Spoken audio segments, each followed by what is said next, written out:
அஸ்ஸலாமு அலைக்கும் வரஹ்மத்துல்லாஹி வபரகாத்துஹு. கண்ணியத்திற்குரிய பெருமக்களே, நாகரீகம் உச்சத்தை அடைந்திருக்கின்ற இந்த 21ஆம் நூற்றாண்டிலும் அறியாமை காலத்து மக்களிடம் இருந்த பழக்க வழக்கங்கள், மூட நம்பிக்கைகள் இன்றும் பல இஸ்லாமிய இல்லங்களில் மலிந்து காணப்படுகின்றன.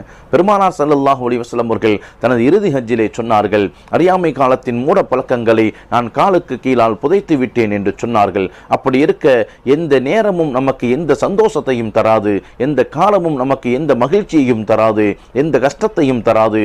இறைவனுடைய நாட்டம் இருந்தாலே தவிர என்ற உயர்ந்த ஈமான் நமக்கு வேண்டும். அப்படித்தான் நாம் ஈமான் கொண்டிருக்கின்றோம். வல் கதிரி கைரிஹி வ ஷர்ரிஹி மினல்லாஹி தஆலா, எந்த நன்மையும் எந்த தீமையும் இறைவனின் நாட்டம் இருந்தாலே தவிர நமக்கு வரும் என்பதைத்தான் நாம் ஈமான் கொண்டிருக்கின்றோம். இஸ்லாமிய மார்க்கம் மூட நம்பிக்கைகளை ஒழிப்பதற்காக வந்தது. பெருமானார் அதற்காகத்தான் இந்த உலகத்திற்கு வந்தார்கள். எனவே மூட நம்பிக்கைகளை அப்புறப்படுத்தி ஈமானோடு வாழ்வோம். அல்லாஹ் நமக்கு உதவி செய்வான். ஸலாம் அலைக்கும் வரஹ்மத்துல்லாஹி வபரகாத்துஹு.